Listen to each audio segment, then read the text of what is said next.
It's Wednesday, April 20th, 2022, and this is KBIA's Views of the News.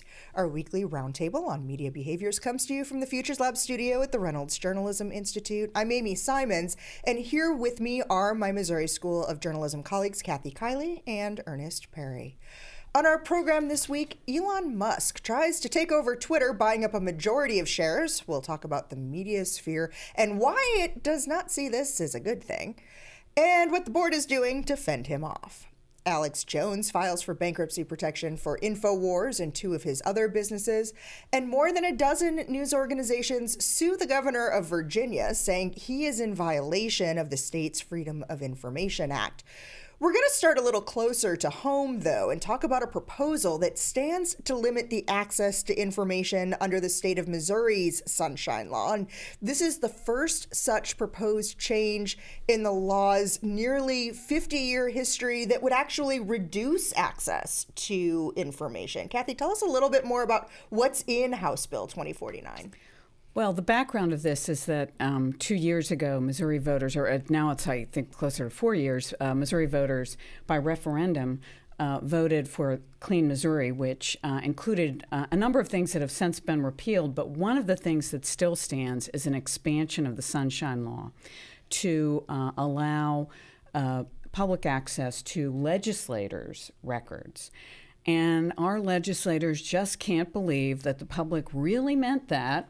And so they are trying to. Well, there are a lot of things in yes, ratchet that back. Yeah, surprise, that they've tried surprise. To do that with. Yeah. And so that is what this measure is all about. It's really limiting the access, particularly to legislative records, but to records generally could make getting records more expensive.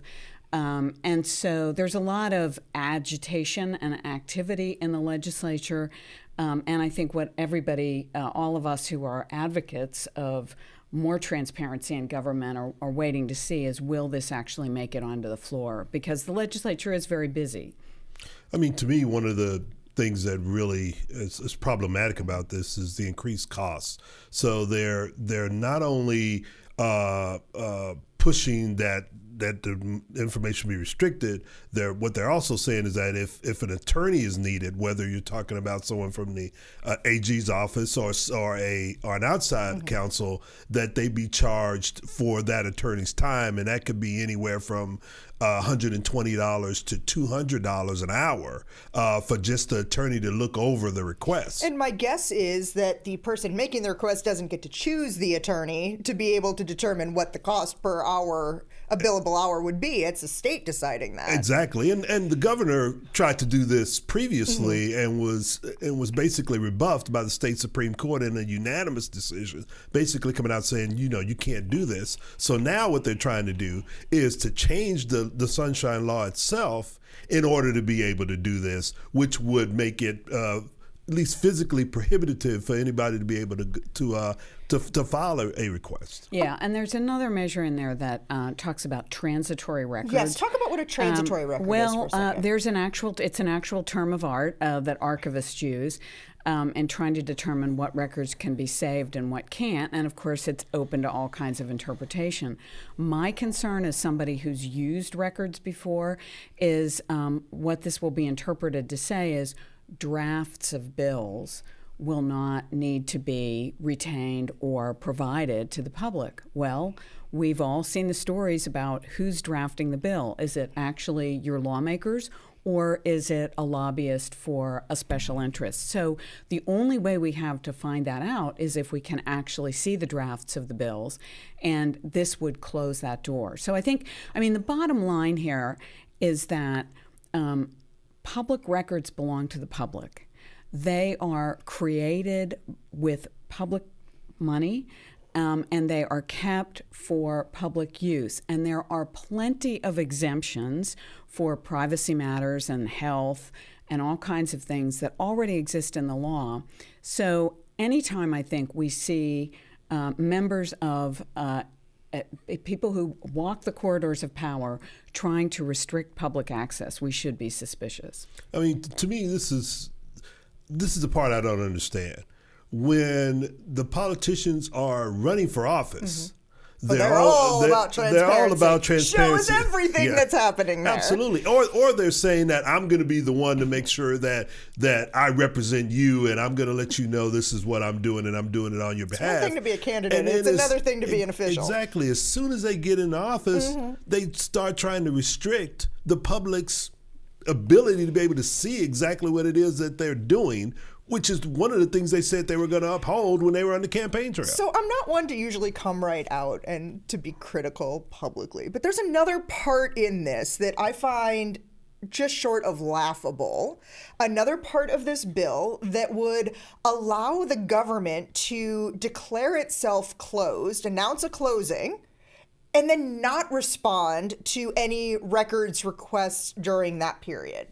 This is as we enter the state's endemic, where for the last 2 years, there was even, 3 months in there, close to it, where we were in an actual lockdown, and the state government was still able to operate in remote operations. So this is another one of those examples of you can work remotely. You're choosing not to and creating blackout periods. Yeah, I mean, again, this goes back to, and Kathy, I think you're right about this, is this incessant belief that somehow if this information gets out there, it's going to hurt or damage the government, when what's really happening, at least from what I've been able to see, is they tend to want to keep things in darkness so that they can just enact laws or maintain power and keep it out of the public view for fear of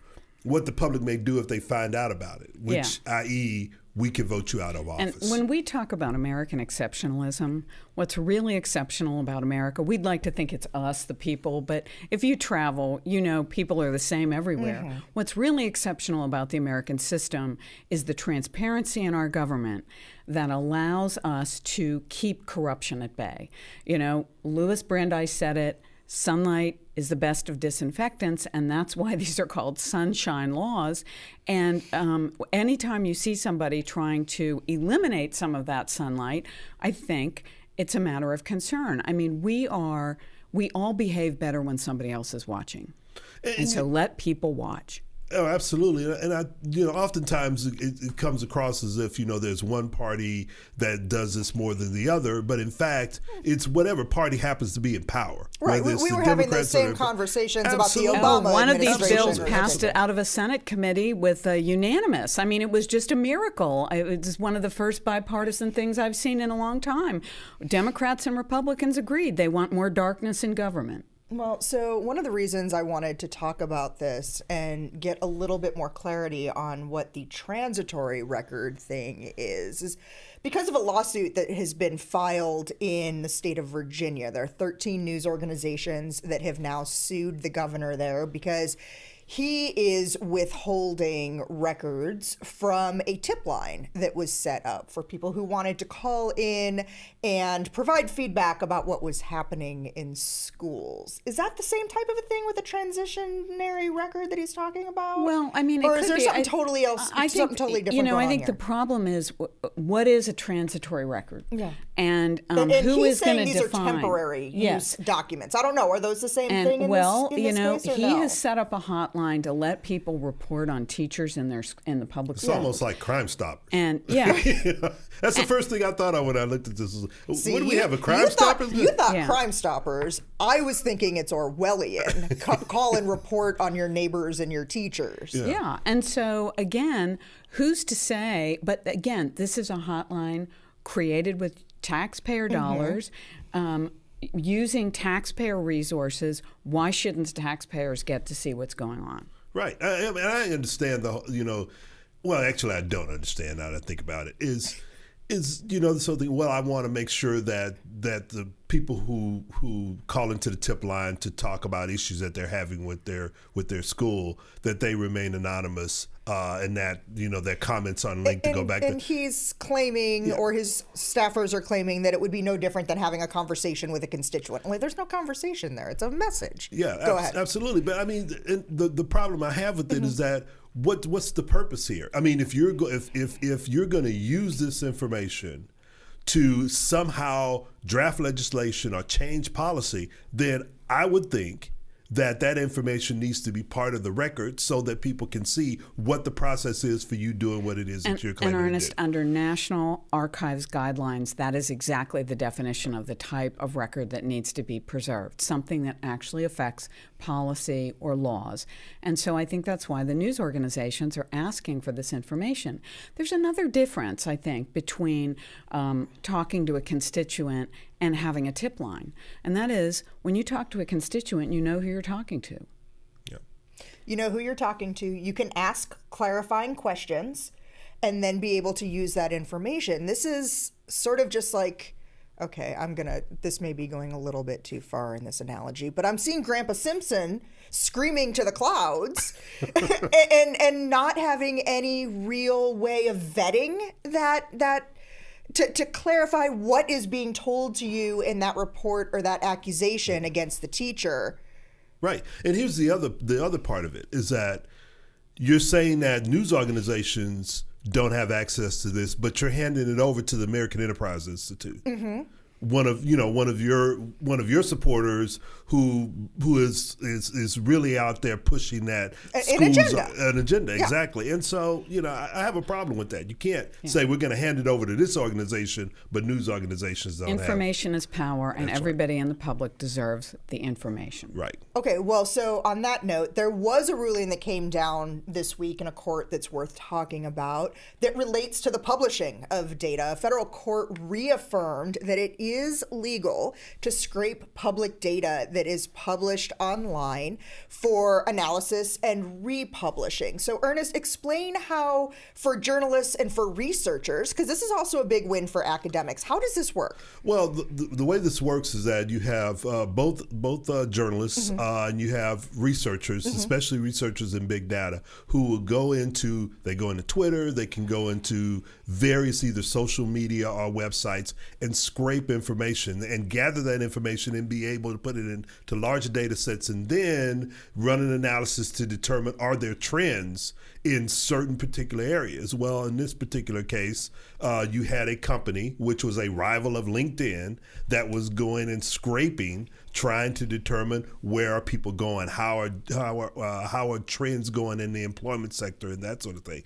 So LinkedIn, which was one of the websites that was scraped by this company, filed a lawsuit basically saying, okay, you're infringing upon our rights to be able to maintain our own information, and it violates our terms of service. Okay, and the Ninth Circuit said, no, that's not the case. This is public record. It's been out there. They have the ability to be able to do that. It's interesting because we have always, as we've talked about, .gov websites in this country, government websites, because government data is published and publicly available. This is interesting in the sense that it also is applying to private companies as well, and that it's not just about what is. It kind of speaks to the ownership of the data that users are putting up there. Yeah, it's on a public utility. It's on what really has become a public utility, the internet. And when you publish something on the internet, it's out there, and anybody with 2 clicks can get the code, which is what people are talking about when they talk about scraping. And so I think that's where the court came down and said, you're using the internet, that's how you're doing your business, you're in public. Right. Okay. InfoWars founder Alex Jones filed for Chapter 11 bankruptcy protection in U.S. court this week for that business and 2 other companies that he owns. The right-wing conspiracy theorist is facing big penalties for calling the 2012 Sandy Hook shooting a hoax. Several of the Sandy Hook families say this is nothing but a stalling tactic, and that's just what happens. And they are angry that they may not be able to get rapid or speedy conclusion to what they have been told by judges they're entitled to. Well, that's the bankruptcy law. And he definitely is using it to protect his business and to keep operating. I think the interesting thing here is that we're increasingly seeing citizens bring libel suits or defamation suits against people who are operating on the internet. And we've talked about it here. A lot of the internet platforms are not reachable by libel because of an exemption in the law. And so now you see the citizens going after actual individual providers like Alex Jones. And now he's had to go into bankruptcy. I totally understand the family's frustration because it will allow Alex Jones to keep operating.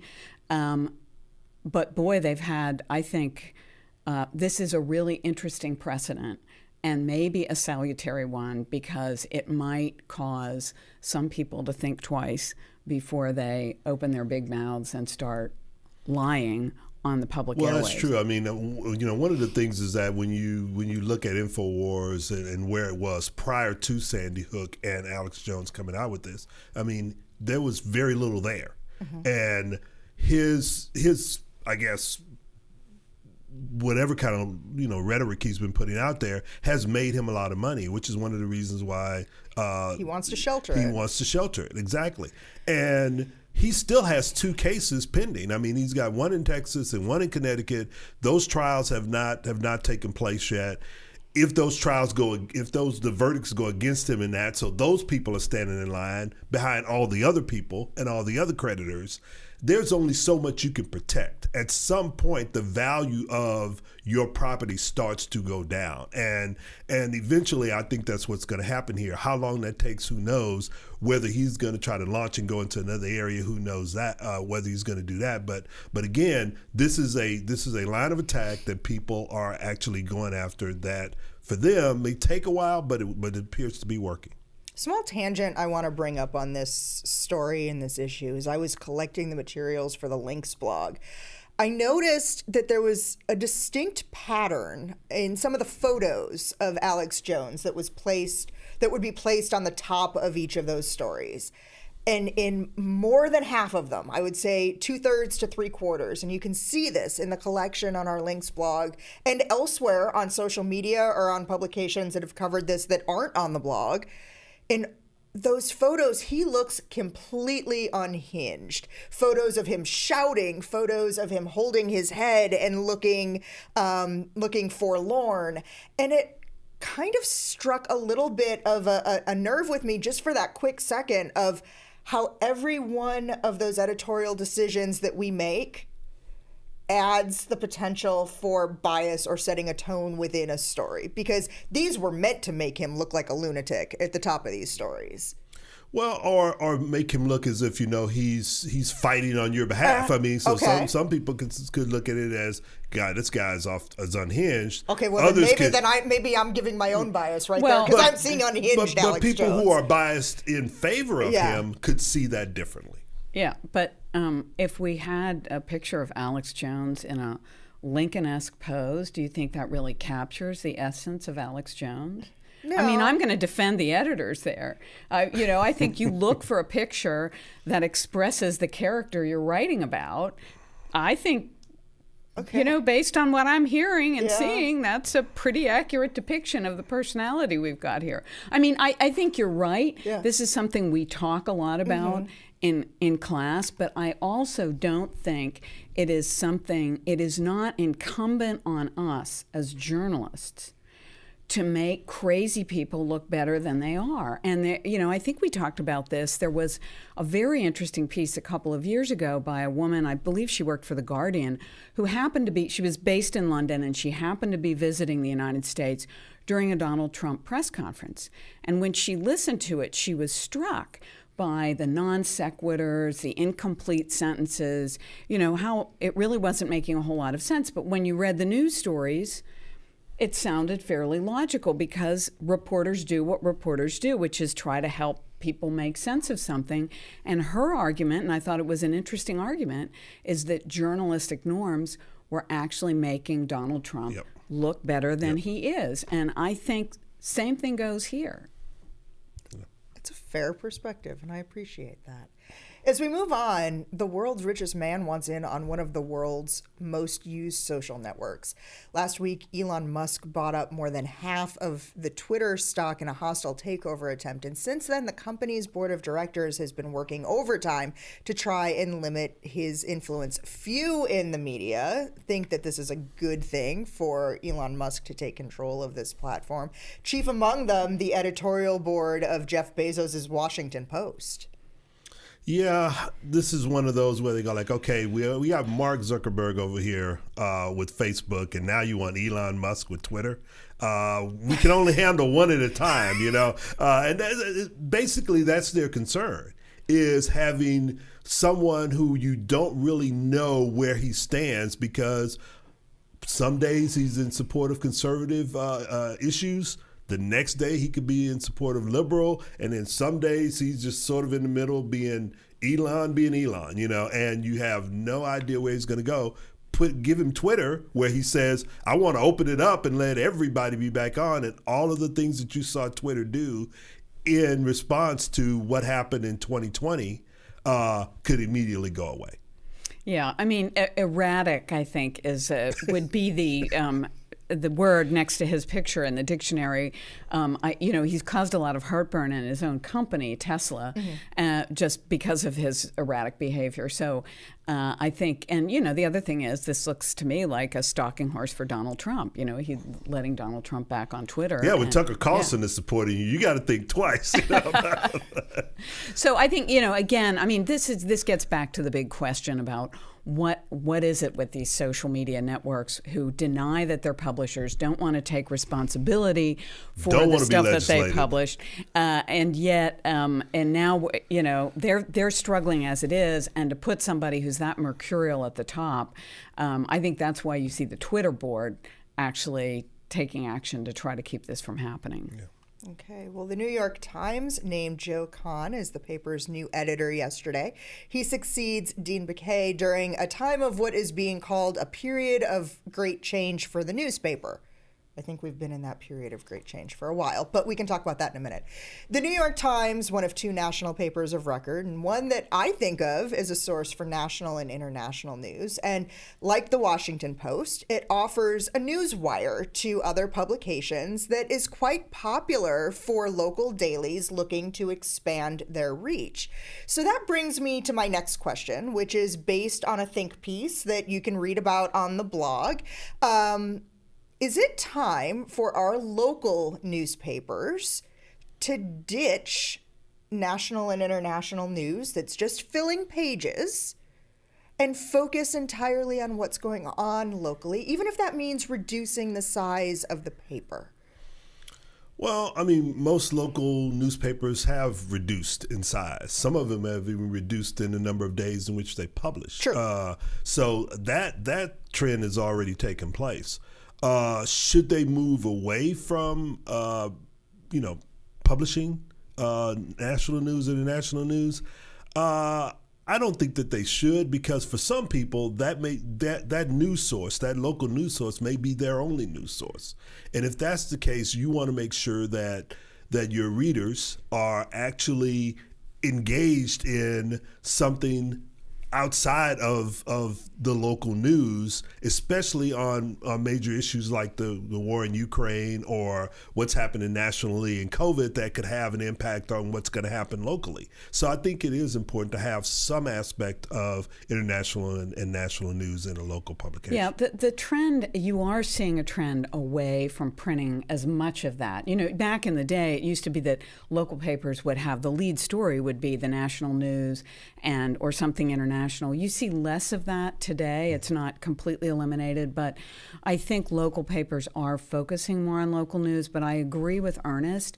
When I was at USA Today, we started to move in that direction. We were trying to encourage the Gannett papers to use USA Today as kind of a wrapper, or I can't remember whether the local wrapped the USA Today or vice versa, but to use USA Today copy for national and international news, and then to use their own resources and their own space to focus on local. As opposed to using other wire copy, as opposed to using, say, the Associated Press or... Well, that was the idea. Okay. USA Today was providing prepackaged, paginated copy.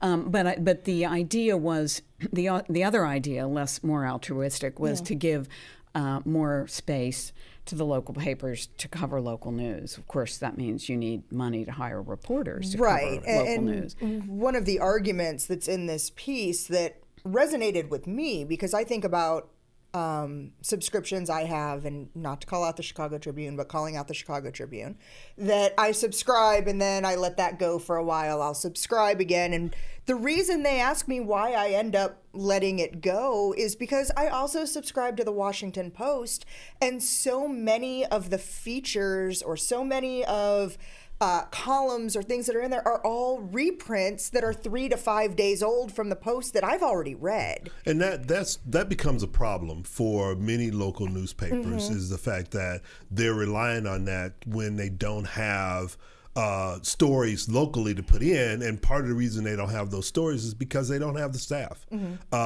they don't have they don't have the staff to be able to generate that, as well as they don't have the people even in the background to actually pull that together. It's a lot easier to grab a story off of AP or to pull a story off of the Washington Post and New York Times and plug that in than there is to have a reporter go out and cover the story, copy editors, that sort of thing. It's much more cost effective to do that. That's where I think local news is starting to run into problems. And I have an idea to turn Amy's idea on its head, and I don't think we have enough time to talk about it, but I'm going to save it for another show. A little tease there, but I have an idea on how we can address that problem. Okay, well... To be continued. I'm hoping she shares it with me early enough so that I can prepare for it, but that's fine. Save time for Kathy in next week's show. Before we go, I do want to take a quick second to remind everyone that the Unbound Book Festival is soon upon us, with the first event kicking off Friday night. Unbound Book Festival is to book lovers what True False is to film buffs, and there are events starting Friday evening that are free and open to the public. And there are also a couple of items of note that some of our colleagues have also been working on. KBIA has interviews with several of the authors that you can find those on the kbia.org website. There is a new author interview that is going to be released every day this week that you can go ahead and get previews of folks you might be able to see or talk to or get autographed copies of their books in a few days.